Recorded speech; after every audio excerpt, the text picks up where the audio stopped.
Why does a standard 8-ounce pickleball paddle suddenly feel like it weighs like 50 pounds the second a referee walks past your court? Oh, man. I think we all know that exact feeling. Right. It's Oh. wild because usually, when you head down to the local park on a Saturday morning, there's just this expectation of breezy relaxation. Yeah, it's totally low pressure. Exactly. You grab your paddle, meet some friends, the sun is shining. If you whiff a backhand, you just laugh it off. The stakes are basically zero. A total hit and giggle kind of morning. Yeah. But then you decide to sign up for your first tournament, and you step onto that exact same patch of concrete, but the geometry just feels completely different. 100%. It's like a different planet. The lines look brighter, the net somehow looks, I don't know, an inch higher, and you realize the biggest hurdle isn't the physical space at all. No, not at all. The relaxed park environment has morphed into this structured pressure cooker arena, and the sabotage happening to your game is entirely psychological. It really is a massive psychological and, honestly, physiological leap. Which is exactly what we are unpacking today. Welcome to the deep dive, everyone. Glad to be here for this one. So today we're looking at the jump from casual play to competitive sports. And we're using a really fantastic resource we've been reviewing. It's a guide called Mastering Your First Pickleball Tournament, The Essential Guide. It's a great breakdown. Really gets into the weeds. It does. And our mission today is to kind of act as your seasoned guides for this. Yeah. We're taking the essential strategies from this guide so that you, the listener, can step into your debut high-stakes matches with a tangible, practical blueprint. Yeah, because we want to frame this first tournament not as some daunting obstacle, but, as a thrilling personal experiment. A stress test for your skills, basically. The word experiment is the perfect lens for this, actually. You are testing how your well-practiced mechanics hold up when the environmental variables change. Right. And the very first variable that changes is internal. Okay, let's unpack this. Because you absolutely cannot execute your physical strategy if your brain is just locked in a panic spiral. You really can't. The body won't let you. So the guide spends a significant amount of time on the biology of nerves. And I want to look at the mechanics of this because anyone who has ever competed knows the sensation. Oh, yeah. The heavy legs, the tight chest. Exactly. To me, it feels like stepping onto a stage for opening night in a play. That's a great comparison. Right. Because you've been to rehearsals, you know the blocking, your body knows exactly where to stand. Yeah. But the moment the curtain goes up and an audience is suddenly out there in the dark, the script you knew perfectly feels like it's written in a foreign language. Like you've never held a paddle before. Yes. But here's the mechanism I really want to dig into with you. I mean, I understand that I get nervous, sure. But how do we actually stop this pressure from completely erasing all our practice the second we step on the court? Like, what is physically happening? Well, what's fascinating here is that we have to look at the evolutionary biology of what your body is doing in that exact moment. Biology. Like survival instincts. Literally, yes. When the stakes are suddenly raised, when it's no longer just a casual game with the neighbors, your brain's amygdala perceives a threat. Oh, wow. Yeah. The primitive part of your brain doesn't know it's just a 3.0 pickleball bracket at the local YMCA. Right, it doesn't read the tournament flyer. Exactly. It just registers high scrutiny and potential social failure.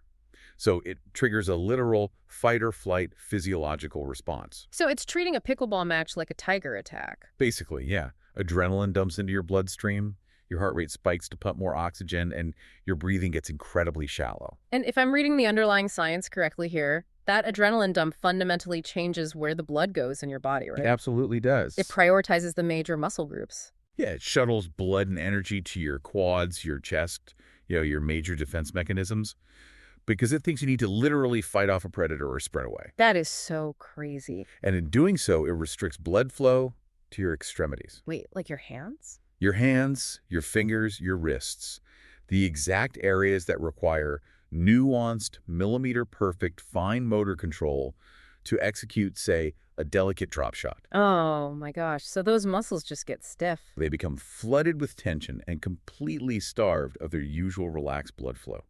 The fine motor skills are the very first casualty of an adrenaline dump. So telling yourself to just calm down is essentially useless. Totally useless. Because you can't just logic away an evolutionary survival mechanism. Honestly, telling someone to calm down usually just makes them panic about the fact that they aren't calm. Right, it just creates a feedback loop of panic. Yeah. But the guide offers a much more mechanical solution. Which I love. Yeah, the strategy isn't suppression. It is acknowledgement and redirection. So you just accept it. You accept the physiological reality. You mentally acknowledge, like, okay, my heart is racing, my hands are tight, and this is happening because this tournament matters to me. Just naming it. Exactly. Acknowledging it actually begins to dial down the amygdala's alarm bell. But the crucial tactical shift the guide recommends is taking your focus entirely off the final outcome. Off of winning or losing. Right. You take it off the fear of embarrassment and you force your brain to process highly specific, present moment physical data. Oh, this is where the guide talks about visual anchors, right? Yes, visual anchors are huge. Get staring at the seams of the plastic ball before you serve. I actually tried this the other day. Oh, really? How'd it go? It was weirdly effective. Instead of looking at my opponent and, agonizing over the score, I just stared at the little holes in the ball. And it grounds you. Yeah, it felt like it created a micropause. It's a way to hijack the brain's processing power, isn't it? That's exactly what it's doing. It forces the brain to shift activity from the panicked amygdala back to the prefrontal cortex, which handles logic and present moment tasks. Okay. By focusing on the texture of the paddle grip, or the sound of your own breathing, or the specific seams of the ball, you interrupt that anxious, forward-looking loop that is catastrophizing about the final score. I've also seen this referred to as the 16-second cure in sports psychology. Oh yeah, the 16-second cure is a classic. Where you use the time between points to physically reset. Like, you turn your back, you adjust your strings or your paddle face, you take one deep diaphragmatic breath. And you shrink the entire universe down to just the very next action. Right. You aren't playing a grueling 3-hour tournament anymore. You are just returning one specific serve. Shrinking the universe is the goal. Yeah. I mean, your body already knows the mechanics of the sport. You are just giving your brain a mundane task so your body can take over the physical execution without interference. Okay, so let's say we've done that. We've successfully hijacked our biology. The adrenaline has leveled out. Yeah, our hands have regained their fine motor control and our internal landscape is stable. Perfect. But that internal calm is incredibly fragile if the external environment is just pure chaos. Oh, totally. A chaotic environment will undo all that mental work in seconds. Which brings us to the second major pillar of the guide, and that's the social contract of the tournament. The etiquette. The etiquette, yeah. The transition from the park to the tournament bracket requires a completely different behavioral operating system. Here's where it gets really interesting, because I have to play devil's advocate here for a second. Okay, lay it on me. I'm representing the novice player who might be reading this massive list of behavioral expectations. Sure. Is tournament etiquette genuinely a strategic imperative, or are we just overthinking the politeness factor? That's a fair question. Like, if I have a killer drive and I move great on the court, who cares if I celebrate a bit too loudly or if I'm a little sloppy about how I call the score? Why does the guide treat etiquette as a life-or-death tournament survival skill? Well, if we connect this to the bigger picture, think of etiquette as a bandwidth preserver. Bandwidth preserver. Yes. In a casual game, the rules are fluid. People might argue over whether a ball was in or out for 5 minutes. Oh, constantly. Right. Or they chase a stray ball through someone else's court, or engage in a ton of trash talk. It is chaotic, but it is part of the recreational fun. It's just part of the vibe. Exactly. In a high-stakes tournament, however, that chaos is cognitive friction. Cognitive friction? I like that. Every single time you have to process an argument over a line call or stop to clarify a mumbled score, you are burning mental fuel. You are wasting the cognitive energy you need to execute your physical strategy. Precisely. Etiquette in a competitive setting isn't about having good manners for the sake of high society. It's not about being fancy. No. It is an algorithm designed to maintain fairness, predictability, and continuous flow in an inherently high-tension environment. Wow, an algorithm? That makes so much sense. When players adhere strictly to etiquette, calling the score loudly and clearly before every single serve, returning the ball gently to the server, honoring the opponent's line calls without eye-rolling or dramatic sighs. No dramatic sighs, that's a tough one. I know, right? But when you do that, it actively removes variables from the environment. It builds a psychological protective bubble around the match. Yes, a bubble of predictability. You are basically entering a gentleman's agreement with your opponent. Like, we are going to operate within these highly rigid, predictable parameters so that we can fiercely try to destroy each other on the scoreboard without the environment itself turning into a circus. That is perfectly stated. If you break etiquette, you aren't just being rude. You are introducing unpredictable variables into a system that requires predictability to function. Right. The guide actually points out that veterans of tournament play use etiquette as a weapon of focus. Wait, really? As a weapon? Yeah. If a novice comes in acting chaotic, the veteran doesn't get rattled. They just wait for the novice to exhaust their own mental energy dealing with the friction they've created. Oh, man. I remember watching a local tournament where a player was constantly arguing calls and forgetting the score. Oh, I've seen that so many times. And you could literally see their partner's posture deflating. The chaotic player wasn't losing because their backhand was bad. They were losing because their brain was completely consumed by the interpersonal conflict. Leaving zero processing power for the actual match. Exactly. Mastering the etiquette is mastering the environment. And failing to respect that structure is the fastest way to defeat yourself before your opponent even has to hit a difficult shot. Which sets up the perfect transition into the third and final piece of this blueprint. The actual game. Right. We've stabilized the internal biology, and we've mastered the external environment through the algorithm of etiquette. Now we have to examine the actual gameplay, the physical tactics. Because how you play at the park is fundamentally incongruous with how you survive a tournament bracket. The strategy that crowns you the champion of your local Saturday morning open play will systematically dismantle you in a sanctioned event. It's a completely different sport, tactically speaking. The guide heavily emphasizes tactical discipline, and reading through it, I kept thinking about the difference between driving an automatic car and a manual transmission. I see where you're going with this. Casual play is cruising in an automatic. You just put your foot on the gas and react to whatever is in front of you. Right, you aren't thinking about the engine. No, you go for that flashy highlight reel around the post shot because it feels amazing when it lands, and there are absolutely no consequences if it flies into the fence. It's mindless, instinctual fun. Exactly. So what does this all mean for tournament play then? Well, tournament play requires the deep, intentional awareness of a manual transmission. You have to monitor the RPMs. You have to know the exact mathematical moment to shift gears. Every single movement has to have a calculated intention behind it. You cannot just floor it and hope for the best. No.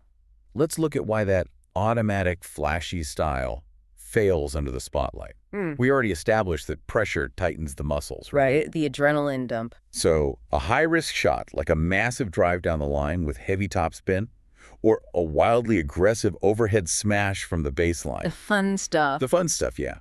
But that requires absolute millimeter-perfect, fine motor control. And that is the exact control you just lost to your adrenaline dump. Exactly. In casual play, those risky shots might have a 10 or 15% success rate, and that's enough to get some cheers from your buddies. Sure. But in a tournament, relying on high-risk shots is a mathematical recipe for an early exit. This brings us to the psychology of unforced errors, which we all know are the absolute death of a tournament run. The silent killer. If nobody is pressuring you and you just dump an easy return into the net, it's agonizing.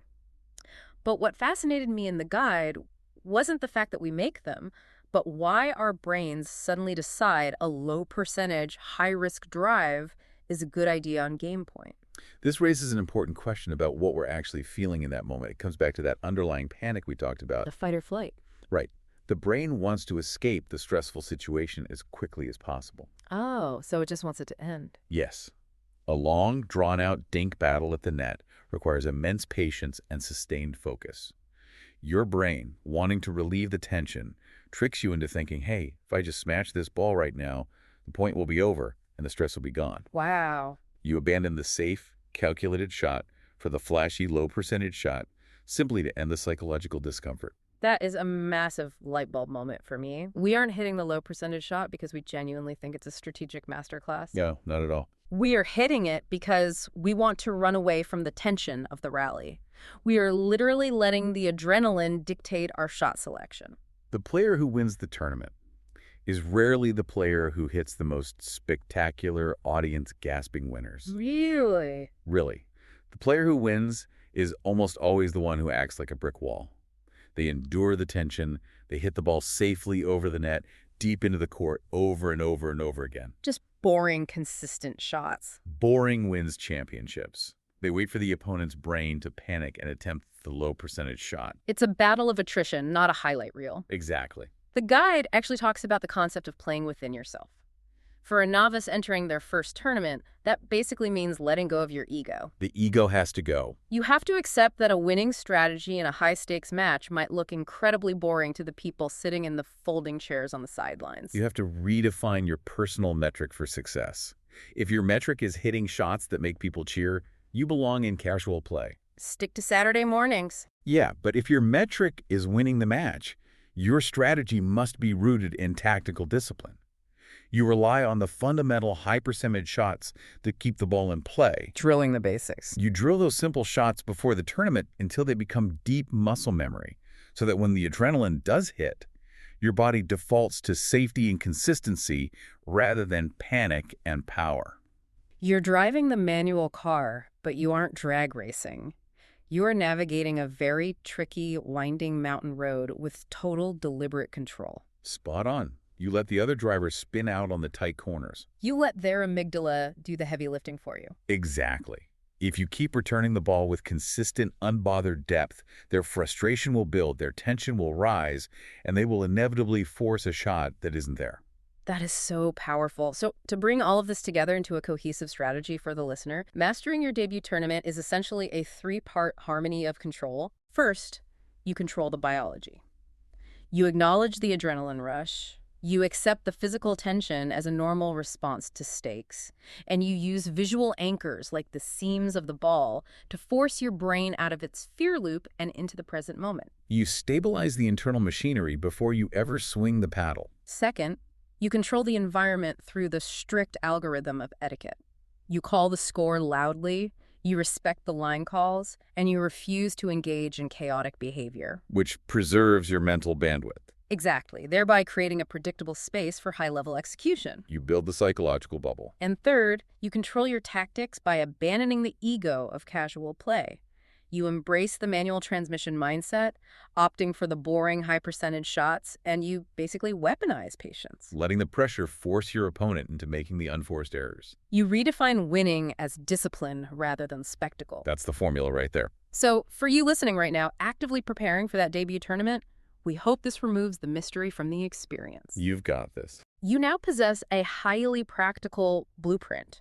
You don't have to walk onto that concrete feeling like an imposter or like a nervous novice waiting to be exposed. No, you can step onto the court as a prepared competitor. Fully equipped to manage the biological sabotage and the environmental chaos.